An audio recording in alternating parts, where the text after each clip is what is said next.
News beats में आप सभी का स्वागत है। मैं अनी दास। आज मैं आप सबके लिए चंद्रगुप्त मौर्य साम्राज्य का इतिहास लेकर आई हूँ। तो सुनते हैं इस इतिहास की गाथा। मौर्य साम्राज्य के संस्थापक चंद्रगुप्त भारत के बहुत अच्छे शासक माने जाते हैं, जिन्होंने बहुत सालों तक शासन किया। चंद्रगुप्त मौर्य एक ऐसे शासक थे जो पूरे भारत को एकीकृत करने में सफल रहे थे। उन्होंने अपने अकेले के दम पर पूरे भारत पर शासन किया। उनसे पहले पूरे देश में छोटे छोटे शासक हुआ करते थे, जो यहाँ वहाँ अलग शासन चलाते थे। देश में एकजुटता नहीं थी। चंद्रगुप्त मौर्य ने अपना शासन कश्मीर से लेकर दक्षिण के डेक्कन तक, पूर्व के असम से लेकर पश्चिम के अफगानिस्तान तक फैलाया था।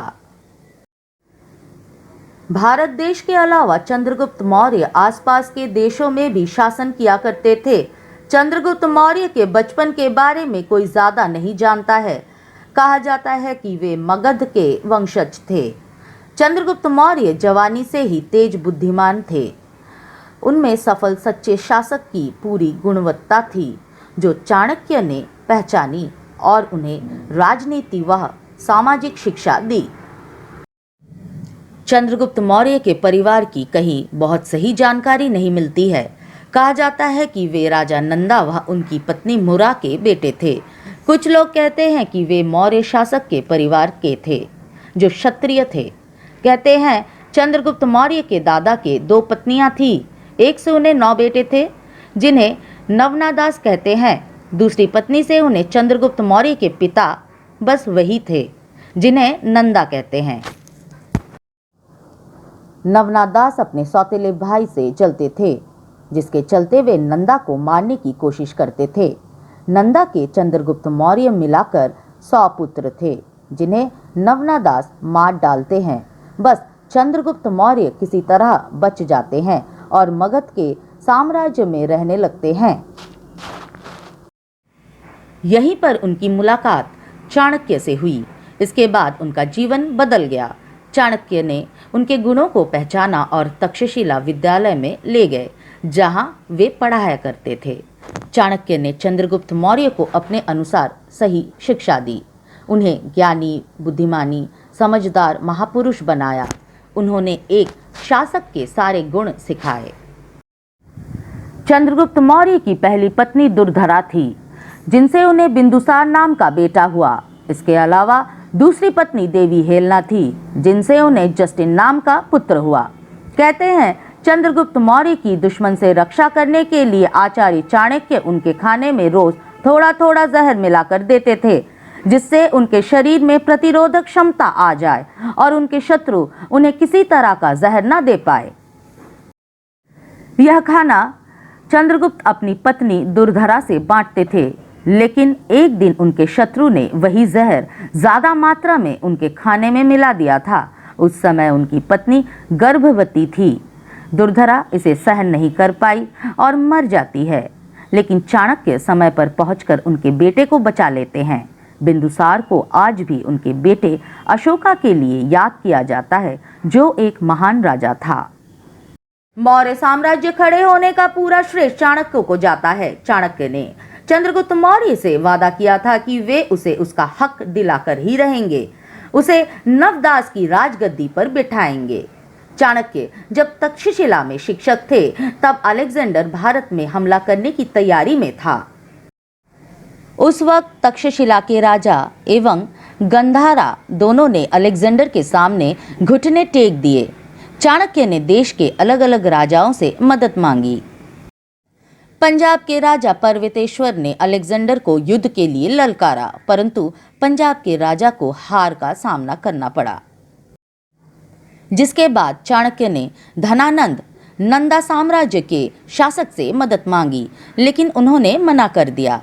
इस घटना के बाद चाणक्य ने तय किया कि वे एक अपना नया साम्राज्य खड़ा करेंगे, जो अंग्रेज हमलावरों से देश की रक्षा करे और साम्राज्य उनके अनुसार नीति से ही चलेगा, जिसके लिए उन्होंने चंद्रगुप्त मौर्य को ही चुना। चंद्रगुप्त मौर्य साम्राज्य के प्रधानमंत्री कहे जाते हैं। चंद्रगुप्त मौर्य ने अलेक्जेंडर को चाणक्य नीति के अनुसार चलकर ही हराया था। इसके बाद चंद्रगुप्त मौर्य एक ताकतवर शासक के रूप में सामने आ गए थे। उन्होंने इसके बाद अपने सबसे बड़े दुश्मन नंदा पर आक्रमण करने का निश्चय किया। उन्होंने हिमालय के राजा पर्वतका के साथ मिलकर धनानंदा पर आक्रमण किया।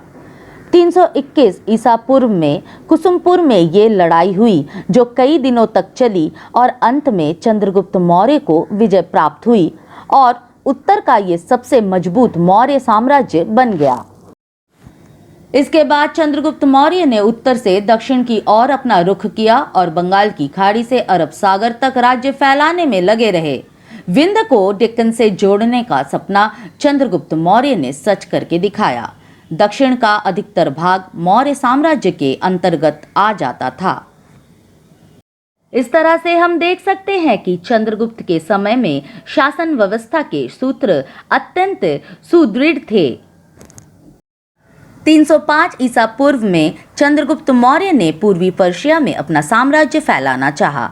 उस समय वहां सेल्यूचुस निकेटर का राज्य था, जो सेल्यूसिड एम्पायर का संस्थापक था और वह अलेक्जेंडर का जनरल भी रह चुका था। पूर्वी पर्शिया का बहुत सा भाग चंद्रगुप्त मौर्य जीत चुके थे। वे शांति से इस युद्ध का अंत करना चाहते थे।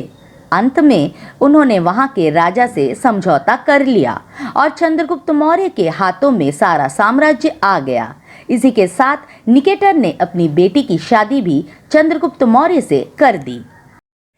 इसके बदले उन्हें 500 हाथियों की विशाल सेना भी मिली, जिसे वे आगे अपने युद्ध में उपयोग करते थे। चंद्रगुप्त मौर्य ने चारों तरफ मौर्य साम्राज्य खड़ा कर दिया था। बस कलिंगा और तमिल इस साम्राज्य का हिस्सा नहीं थे। इन हिस्सों को बाद में उनके पोते अशोका ने अपने साम्राज्य से जोड़ लिया था। चंद्रगुप्त मौर्य जब 50 साल के थे तब उनका झुकाव जैन धर्म की तरफ हुआ। उनके गुरु भी जैन धर्म के ही थे, जिनका नाम भद्रबाहु था। 298 ईसा पूर्व में उन्होंने अपना साम्राज्य बेटे बिंदुसार को सौंपा और कर्नाटक चले गए, जहां उन्होंने 5 हफ्ते बिना कुछ खाए पिए ध्यान किया, जिसे संथारा कहते हैं। ये तब तक करते हैं जब तक आप मर ना जाओ। यही चंद्रगुप्त मौर्य ने अपने प्राण त्याग दिए। चंद्रगुप्त मौर्य के जाने के बाद उनके बेटे ने साम्राज्य को आगे बढ़ाया, जिनका साथ चाणक्य ने दिया। चंद्रगुप्त मौर्य व चाणक्य ने मिलकर अपनी सूझबूझ से इतना बड़ा एम्पायर खड़ा किया था। वे कई बार हारे भी थे, लेकिन वे अपनी हार से भी कुछ सीखकर आगे बढ़ते थे। चाणक्य कूटनीति के चलते ही चंद्रगुप्त मौर्य ने इतना बड़ा एम्पायर खड़ा किया था, जिसे आगे जाकर उनके पोते अशोका ने एक नए मुकाम पर पहुंचाया था। चंद्रगुप्त मौर्य ने लगभग 24 साल तक शासन किया था। पाटलिपुत्र यानी कि आधुनिक पटना चंद्रगुप्त की राजधानी थी, जिसके विषय में यूनानी राजदूत मेगास्थनीज ने विस्तृत विवरण दिए हैं। मौर्य शासन प्रबंध की प्रशंसा आधुनिक राजनीतिज्ञ भी करते हैं, जिसका आधार कौटिल्य अर्थशास्त्र एवं उनसे स्थापित की गई राज्य विषयमक मान्यताएं हैं। ये इतिहास की गाथा यहीं पर समाप्त होती है। अगले हफ्ते हम फिर मिलेंगे। तब तक के लिए good bye. Like, share and subscribe our channel.